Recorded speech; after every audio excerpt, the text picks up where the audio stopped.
Hi everybody, I'm Will. And I'm Lou, and together you know us as Grumpy and Shadow.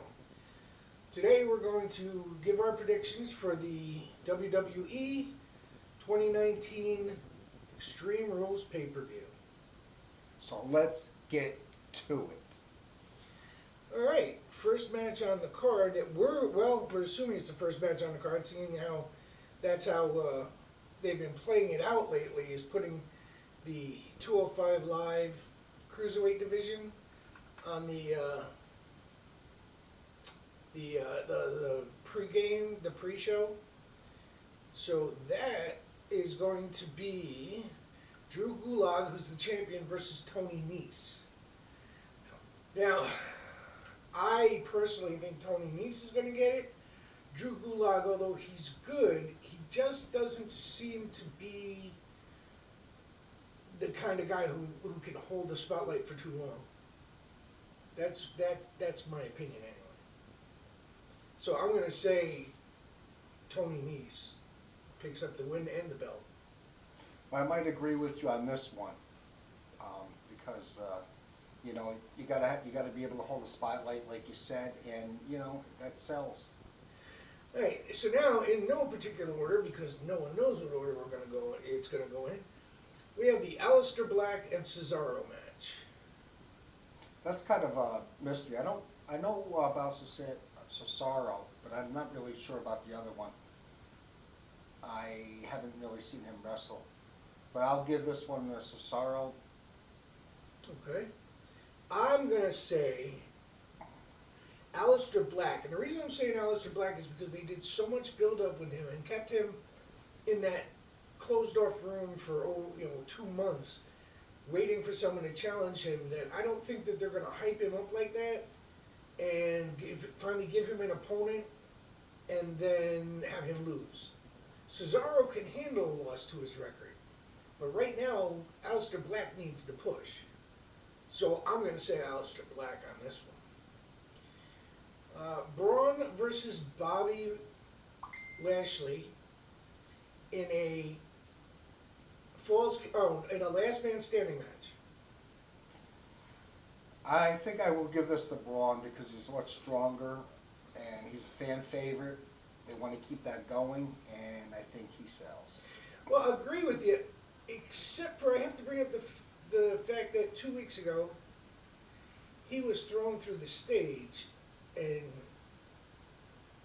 suffered a ruptured spleen. So 2 to 3 weeks ago. So he may not be up to the challenge. Although they are pushing, I know that Heyman likes to push big guys.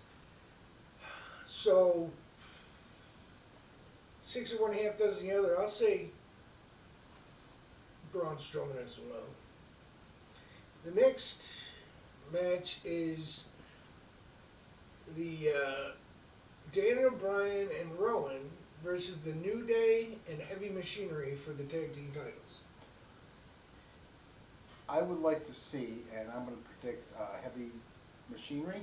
Yeah. Because they've been also giving them a push, and I would be surprised if they they would lose because they have been pushing Heavy Machinery.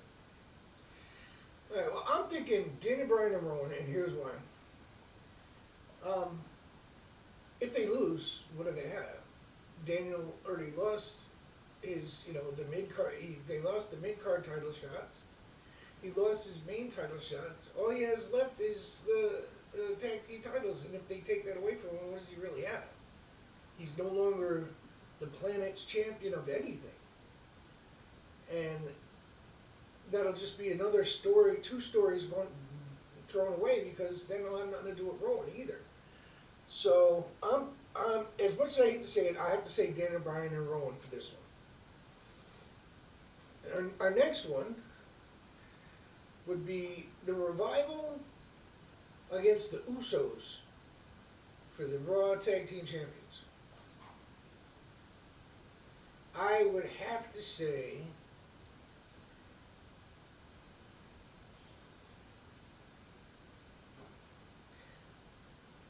this is a tough one because the Usos are really, really good, And the Revival are okay, but they also have plans on leaving at some point. I'm going to say that it's going to be the Revival. Just because Shane needs some people in his corner.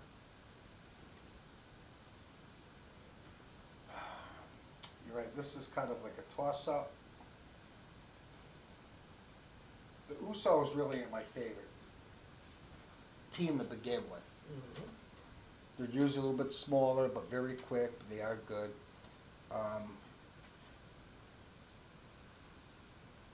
But I'm gonna go with the Revival. All right. For some reason, I think that a Dirty Deed will come in and they'll get the 1, 2, 3. Finn Balor versus Shinsuke for the WWE Intercontinental Championship. I think I'll give that to Balor. You know, I think they've since Balor started, they've built him up, and I don't think they want to take that away from him right now. I'm not sure how this is going to go, but I think that Balor might win due to some shady dealings from the Bullet Club, causing him to turn bad and join the Good Brothers and AJ to reform the original Bullet Club, because he was the founding member back in Japan. So you think he may change face? Oh yeah, absolutely. I do think that's a strong possibility, although I'm not positive of it. But I will go with Finn Balor for the win. Which brings us to Ricochet and AJ Styles for the WWE United States Championship. You know what? I really think that AJ Styles may get it. They pushed Ricochet a little bit, but I don't think they pushed him to his potential. So I think they'll just give it to him. They're going to take it away from him, his title. I, on the other hand, say Ricochet's going to win. AJ is going to come close. There's going to be a lot of interference. The ref is going to throw out the Good Brothers, send them back to the locker room, and at that point, it's going to distract AJ and break his concentration, and he's just going to blow the whole deal. Let's just hope it goes that way. So I'm going to say Ricochet for the win. Kevin Owens and Dolph Ziggler. I'm going to say Big Kev. And that's because he needs the momentum now that he dropped that pipe bomb last week and basically told off Shane McMahon. He's got to have some sort of face quality going in to SummerSlam to basically fuel the story of him versus Shane. So I'm going to say Kevin Owens. I think Dolph Ziggler, you know, he's in a lot of main events, but he always comes out the short end of the stick, and I don't think that's going to change now. So I'll give it to Kevin Owens. All right. We have just a few more matches left. Bayley versus Alexa Bliss and Nikki Cross in a handicap match for the WWE SmackDown Women's Championship.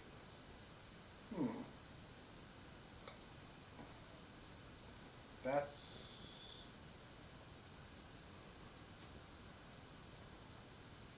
I can't see Bayley holding on to her title in a handicap match. I think the numbers are going to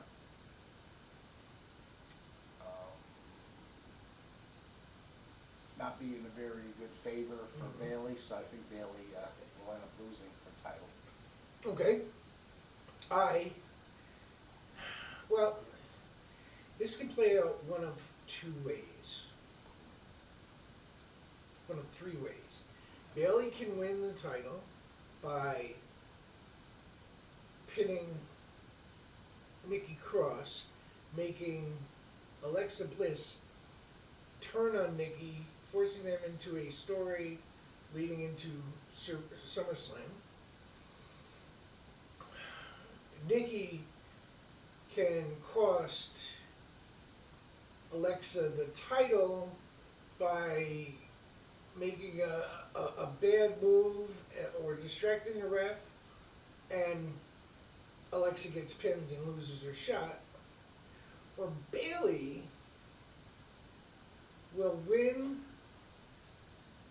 because at the last minute, no, better yet, Bayley will lose, will win, she'll beat one of them cleanly, and the two of them will turn on her and beat her, and beat her down. And just at that moment, out comes her bestest, the boss there, and comes running out and gives her the save, and the two of them are back together. So I'm going to say... This would be a good showing for the boss to return. That would be a good return for her. I'm gonna say that Becky's gonna win, but I don't know who she's gonna pin. I'm gonna say she's gonna pin Nikki. That's my prediction. Now we have Kofi Kingston versus Samoa Joe for the WWE Championship. Well, I would think that Kofi would retain his championship. He just got it not too long ago. They've been giving him a big push, and I think they still want to push him. I think it's going to be a no contest. I think that there's going to be a double disqualification or some sort of crap, where like what happened with Joe and Rey Mysterio, where Kofi gets the pin, but it wasn't a clean pin, and it's not fair, and they're going to continue that storyline. Either that, or they're both going to be counted out outside the ring, beating the hell out of each other. So I'm going to go for a no contest on this one. Seems right. The Undertaker and Roman Reigns versus Shane McMahon and Drew McIntyre for a no-holds-barred tag team match. I'm getting a little tired of this McIntyre and Roman Reigns dance and the Shane McMahon stuff, but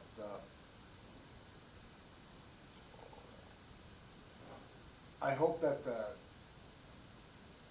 I would think maybe the Undertaker and Roman Reigns may win and hopefully just end the feud. Okay. So they could go on to another storyline. So you're saying the Undertaker and Roman Reigns? I'm thinking, yeah. Right. I'm going to say... Unless somehow the revival interferes. I'm going to say Shane McMahon and Drew. Because Drew is going to be fighting with the Undertaker outside, going to distract the ref. Shane's going to hit Roman with a spear, and he's going to get the pin. But that's going to tick off the Undertaker so much that he's going to challenge McIntyre to a match at SummerSlam.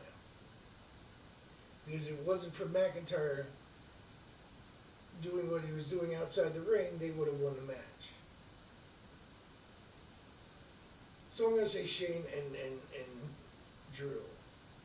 And the last match I have on the list is Seth Rollins and Becky Lynch versus Baron Corbin and Lacey Evans in a last chance winner takes all tag team Extreme Rules match for both the WWE Universal Championship and the WWE Raw Women's Championship. I think that's an interesting concept what they have there, but I don't think there's going to be any title changes because they still want to entice the fans of possibly part-time Brock Lesnar getting that title from or cashing in his contract with Seth Rollins.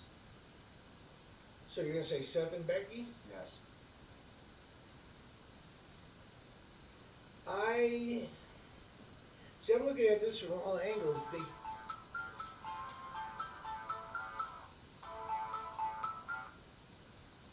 they could, um, they could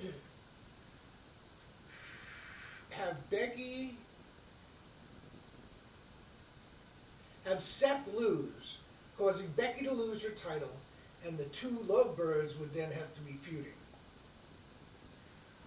Or they could just out and out bury Baron Corbin and Lacey Evans. I don't think Brock is going to cash in because I think that they want to move him to SmackDown, so I think he's going to cash in eventually against Kofi. So I'm going to say Seth and Becky anyway. And I think that's going to go over pretty clean.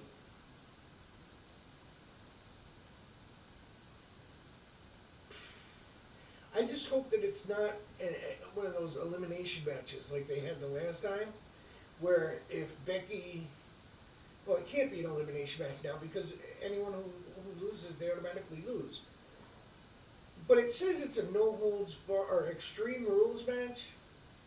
Does that mean that Becky can fight Baron and Seth can fight Lacey if they wanted to? I don't know. And the thing is, you got to also think of maybe the possibility of somebody else interfering with the match too, which might also alter the outcome that we may think. Yeah, but who's got a stake enough to interfere in that match? I don't. Unless they're bringing Bray Wyatt in tonight, which I doubt. That's the only way I can see anything happening interference-wise. So I'm going to hold with Becky and Seth keeping the titles and Baron Corbin. But keeping the titles, but in a shady way, so that Baron Corbin and Lacey are not out of the picture just yet. Oh wait, well, see, I forgot that it's a winner takes all, which means they can never, or last chance, which means they can never wrestle for the titles again. Screw it. I'm gonna say Becky and Seth straight up. That's my story, and I'm sticking to it. All right, so that's all the matches. Now, do you think Brock's gonna cash in tonight? I don't think Brock's going to cash in tonight. I would be surprised, but you just never know. Yeah, I don't think he's even gonna be there. He's only part-time. I don't know. I don't even think he should have the briefcase in the first place. Do you think Sasha Banks is gonna show up? I know there's been rumors that that she's going to be back in the WWE, but exactly when, I'm not sure. But that would be a good a comeback for her, I think. And finally, do you think that Bray Wyatt will make his appearance tonight? I don't know. I say, if he does, it will be to aid The Undertaker and Roman Reigns. Somehow. Because he was all about being the outsider, being bullied and so forth. And he's anti all that now. So somehow, if he comes back tonight, he'll somehow be involved in that match. So you think he's going to change face a little bit? Well, he's going to be one of those, I'm an evil son of a gun, but I don't like people who do evil things to people.